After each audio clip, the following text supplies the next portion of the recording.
Alô, meu amigo, minha amiga, você está na companhia do programa A Esperança Viva. Um prazer muito grande mais uma vez estarmos aqui juntos para tratarmos de assuntos importantes a respeito da nossa vida espiritual, que é o fundamental para que possamos estar vivendo bem. E que por isso, então, temos que estar sempre meditando nas palavras do Senhor Jesus Cristo, que é o nosso grande mestre, que veio aqui na face da terra nos socorrer, nos ajudar para podermos estar caminhando dentro da vontade de Deus, a vontade de Deus que é boa, perfeita, agradável e que está sempre procurando nos ajudar a termos uma vida feliz. E por isso, então, é sempre muito importante nós estarmos tratando da vida espiritual para podermos já estar vivendo em paz com Deus. E viver em paz com Deus significa que nós temos conhecimento da vida, sabemos como se desencadeia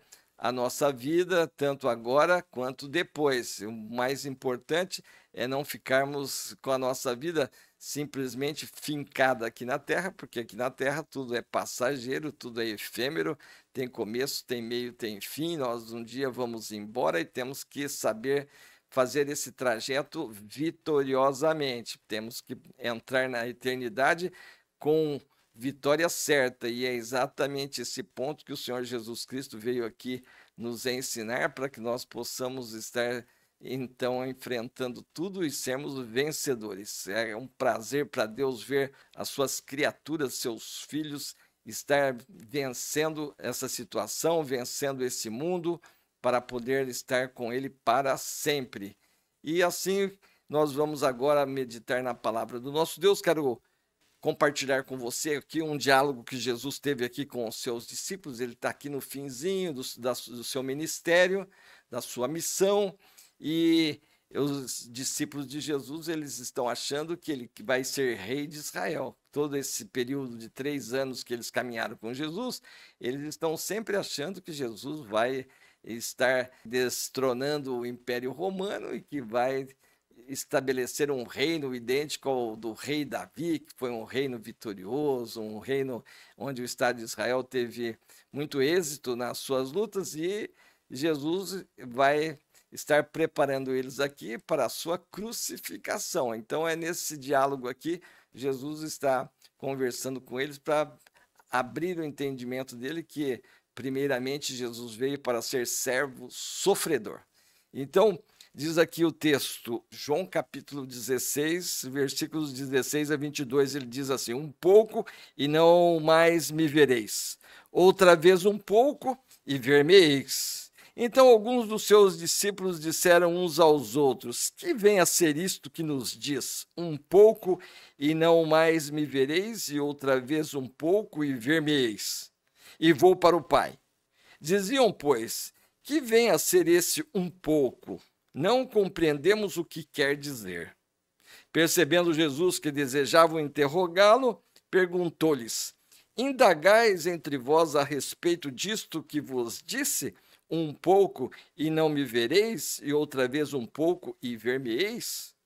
Em verdade vos digo que chorareis e vos lamentareis, e o mundo se alegrará. Vós ficareis tristes, mas a vossa tristeza se converterá em alegria. A mulher, quando está para dar à luz, tem tristeza, porque a sua hora é chegada. Mas depois de nascido o menino, já não se lembra da aflição, pelo prazer que tem de ter nascido ao mundo um homem. Assim também agora vós tendes tristeza, mas outra vez vos verei, o vosso coração se alegrará, e a vossa alegria ninguém poderá tirar.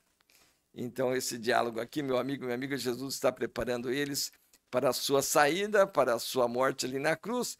E uma das coisas que nós temos que entender é que desde que Deus colocou nossos primeiros pais ali no Jardim do Éden, Adão e Eva, quando ele colocou ali a árvore do conhecimento do bem e do mal, Deus deixou bem avisado para eles, para que eles não comessem da árvore do conhecimento do bem e do mal, que eles poderiam usufruir de tudo que tinha na face da terra, tudo que tinha no jardim, menos daquela árvore que era uma situação que Deus colocou em respeito ao próprio homem, porque ele deu ao homem a capacidade de decisão, capacidade de escolha. Então, o homem tinha que demonstrar para Deus que ele realmente não comia daquela árvore, porque ele tinha total respeito para com Deus, porque o dia que eles comessem, eles morreriam. Essa morte, a morte espiritual, haveria uma quebra de relacionamento com Deus, porque ele havia dado uma ordem e eles desobedeceram. E foi o que aconteceu. E uma vez que os nossos primeiros pais desobedeceram, por ter ouvido a voz do tentador, e ali então eles perderam a condição de relacionamento com Deus, morreram espiritualmente e ficaram então por conta própria. E isto aconteceu, e Deus, quando então soube dessa decisão do homem de desobedecê-lo, ele então fez ali uma promessa. Ele prometeu, quando ele disse assim para a serpente que havia tentado os nossos pais: porém, inimizade entre ti e a mulher, entre a tua descendência e o seu descendente. Este te ferirá a cabeça e tu lhe ferirás o calcanhar. Então, Deus fez uma promessa de que haveria de nascer um homem, o descendente da mulher, que iria esmagar a cabeça da serpente, aquele que havia introduzido no mundo, havia introduzido aqui no seio da terra o pecado, a desobediência e esse sistema de vida corrupto e violento que nós conhecemos. Por isso, então, era necessário que Jesus, que é o Filho de Deus, é o descendente da mulher que nasceu e que veio realmente para cumprir essa missão. Além de ter essa profecia de que o Messias, aquele que iria nascer, o descendente da mulher, iria ser ferido no calcanhar pela descendência de Satanás, mas o descendente esmagaria a cabeça da serpente, significa que o descendente da mulher iria derrotar o príncipe deste mundo. Então teria a outra profecia de que esse descendente da mulher, ele viria também como um verdadeiro rei. Depois de ter esmagado a cabeça da serpente, ele viria como um rei verdadeiro, aquele rei eterno que estaria para sempre com a vitória. Conforme diz lá em Isaías, capítulo 9, versículos 6 a 9, diz assim: porque um menino nos nasceu, um filho se nos deu, o governo está sobre os seus ombros e o seu nome será maravilhoso, conselheiro, Deus forte, Pai da eternidade, príncipe da paz, para que se aumente o seu governo e venha a paz sem fim sobre o trono de Davi e sobre o seu reino, para o estabelecer e o firmar mediante o juízo e a justiça, desde agora e para sempre. O zelo do Senhor dos Exércitos fará isso. Então nós vemos ali, antes de nascer o Messias, Deus fez a promessa de que ele nasceria, que ele teria que esmagar a cabeça da serpente, ele teria que vencer esse sistema, e uma vez esmagado a cabeça da serpente, vencido esse sistema, ele se tornaria um rei eterno. Então existiam essas duas profecias. E na mente dos apóstolos de Jesus e de toda a nação de Israel, eles sempre estavam aguardando o Messias como o rei eterno, né, que daria continuidade ao trono de Davi. Veja que aqui em Isaías capítulo 9, versículo 7, fala: para que se aumente o seu governo e venha paz sem fim sobre o trono de Davi e sobre o seu reino.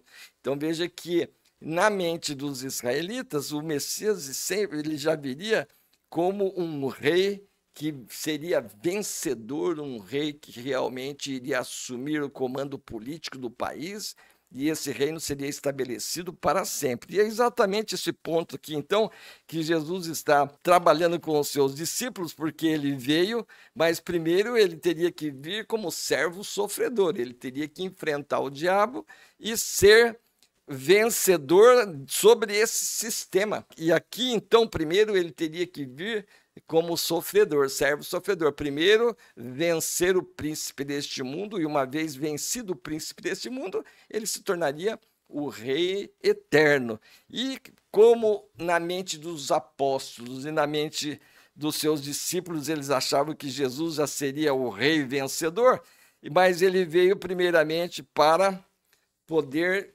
destruir Satanás. E por isso que Jesus então faz essa analogia aqui em relação à mulher dando o seu parto. Quando ele diz aqui, a mulher quando está para dar à luz tem tristeza, porque a sua hora é chegada, mas depois de nascido o menino, já não se lembra da aflição pelo prazer que tem de ter nascido ao mundo um homem.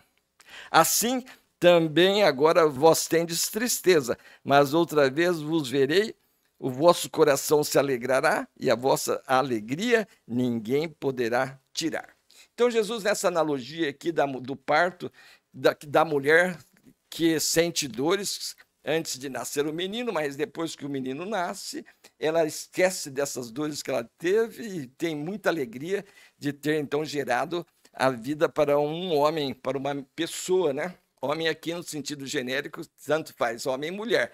Mas Jesus então está dizendo aqui que primeiro, antes dele ser o rei eterno vencedor, ele tem que vencer Satanás. Então aqui agora é o momento, ele tem que dar o parto para fazer com que nós nasçamos de novo. Veja que no diálogo lá com Nicodemos, Jesus diz para ele assim, olha, se você não nascer de novo, você não pode entrar no reino de Deus. Então, para nascer de novo agora espiritualmente, quer dizer, para nossa reconciliação com Deus, é preciso alguém dar à luz a essas pessoas que vão nascer de novo, que vão agora nascer espiritualmente. E então essa dor da mulher é exatamente a dor que Jesus tem que passar para gerar filhos para Deus. E é exatamente isso que Jesus então está prestes a ser crucificado, e ele está dizendo aqui para os seus discípulos, para os seus apóstolos, um pouco e não mais me vereis, outra vez um pouco e ver-me-eis. E então alguns dos seus discípulos disseram uns aos outros, que vem a ser isto que nos diz um pouco e não me verei, não mais me vereis, e outra vez um pouco e ver-me-eis, e vou para o Pai. Eles não compreendiam isso de jeito nenhum, porque eles achavam que Jesus iria para o trono de Israel, ia governar ali de uma forma maravilhosa, mas Jesus sabia que ele tinha que ir para a cruz para morrer, pagar o preço dos nossos pecados, sofrer da punição dos nossos pecados, para que nós pudéssemos nos libertar da escravidão de Satanás, da escravidão do pecado, e todo aquele que crer em Jesus fosse gerado para ser nascido de Deus. E é exatamente isso que Jesus, então, percebendo essa dúvida, diz lá para eles, percebendo Jesus que desejava interrogá-lo, perguntou-lhe, indagais entre vós a respeito disso que vos disse, um pouco e não me vereis, e outra vez um pouco e ver-me-eis? Em verdade, eu vos digo que chorareis e vos lamentareis, e o mundo se alegrará. Vós ficareis tristes, mas a vossa tristeza se converterá em alegria. E é exatamente isso que Jesus então está falando. Vocês vão ficar tristes agora, mas depois, quando vocês virem que eu esmaguei a cabeça da serpente, que eu morri, e depois de 3 dias eu ressuscitei, vocês vão encontrar ali, então, o motivo da minha missão primeira, que era morrer por vocês, que era sofrer da punição dos vossos pecados. E depois que vocês, então, compreendessem isso e realmente colocassem as suas vidas na minha mão, crendo em mim, confiando em mim, então assim também vós agora tendes tristeza, mas outra vez vos verei, e o vosso coração se alegrará, e a vossa alegria ninguém poderá tirar. Agora aqui, então, meu amigo, minha amiga, é exatamente isso que Jesus está ensinando aqui para os seus discípulos, que depois eles iriam passar essa tristeza de vê-lo morrendo ali na cruz e não assumindo o governo de Israel, mas 3 dias depois Jesus vai se apresentar vivo, realmente como aquele que é o Rei eterno, aquele que tem o poder de nos dar a vida eterna, que tem o poder de nos purificar de todos os nossos pecados, nos dar a alegria de sabermos que viveremos para sempre por esse grande ato de amor que ele praticou ali na cruz do Calvário, sofrendo em nosso lugar, sofrendo a punição dos nossos pecados, para nos poder gerar de novo, para que nós possamos nascer de novo e podemos nos reconciliar com Deus, e uma vez reconciliados, nós temos a paz com Deus, estamos preparados para partir desta vida para a eternidade com toda a segurança, porque quando nós aceitamos a Jesus Cristo hoje, então ele já hoje mesmo nos transporta para o reino de Deus. O reino de Deus está aqui entre nós, e quem crê em Jesus é transportado das trevas, do império das trevas, para o reino do Filho do seu amor, conforme está lá em Colossenses 1,13. E é exatamente isso que Jesus está querendo dizer aqui, que nosso coração se alegrará e a vossa alegria ninguém poderá tirar. Uma vez salvos por Jesus, salvo eternamente, porque ele sofreu ali no nosso lugar, pagou o preço de uma forma perfeita, e todo aquele que crê em Jesus tem a vida eterna conforme ele promete. E é exatamente esse ponto que nós queremos que você compreenda o ato de amor de Jesus. Primeiro ele veio como servo sofredor. Primeiro ele veio sofrer a punição dos nossos pecados para poder nos gerar de novo. E agora, uma vez gerados de novo pela fé nesse grande ato de amor que ele praticou, nós nascemos de novo e temos uma alegria que ninguém poderá tirar, que é uma alegria eterna, que isto deve acontecer na nossa vida hoje, antes de partirmos da eternidade, porque Jesus, ele é o próprio Deus, que abriu mão da sua glória, veio aqui entre nós, viveu entre nós, sofreu aqui por nossos pecados e nos deu a libertação, conforme ele diz lá, conhecereis a verdade vos libertará da condenação eterna. E agora, crendo em Jesus, então, ele nos gera de novo, e uma vez gerados de novo, o Espírito Santo de Deus confirma com o nosso espírito que já somos filhos de Deus, já pertencemos ao reino de Deus, estamos preparados para partir desta vida para a eternidade com toda segurança. E isso tem que acontecer hoje na nossa vida, porque a nossa partida daqui para lá é uma surpresa, ninguém sabe o dia nem a hora, então por isso nós temos que estar sempre preparados, porque a obra de Jesus é uma obra perfeita, que nós não podemos deixar para depois essa decisão. É muito importante nós entendermos da preciosidade dessa decisão, porque é ela que comanda o nosso destino. Espero que você compreenda a palavra de Deus, espero que você esteja já assimilando todo esse ensinamento da vida de Jesus, o grande ato de amor que ele praticou por nós, para que você receba ele como teu único e todo suficiente Senhor e Salvador, e já receba a paz de Deus, a alegria eterna em seu coração, e que sua vida seja para honra e glória de Deus Pai. Amém. Espero que você esteja se inscrevendo aqui no nosso programa, deixe sempre aí o seu comentário, compartilhe nosso trabalho, nossa mensagem, para que outras pessoas também tenham conhecimento da palavra de Deus e possam desfrutar também do dom da vida eterna que está à disposição de todos aqueles que creem em Jesus. Não esqueça de se inscrever aqui no nosso programa também, muito importante. E você que já conhece bem a mensagem do Evangelho, já passou pela experiência do novo nascimento, espero que você esteja conosco aqui, nos ajudando a divulgar a palavra de Deus, sempre trabalhando para que o número de salvos aumente aqui dentro do nosso país, muito importante, o número de salvos aumentar. Quanto mais filho de Deus na terra, mais Deus sara a terra, cura a nossa terra e leva o coração do rei aonde for necessário, para que nós possamos ser abençoados e o nosso trabalho possa retornar para nós com todas as bênçãos que nos advêm desse trabalho que nós realizamos, e Deus assim vai levando o coração do rei, conforme diz lá em Provérbios 21:1. Espero encontrar você no próximo programa. Um grande abraço e até lá!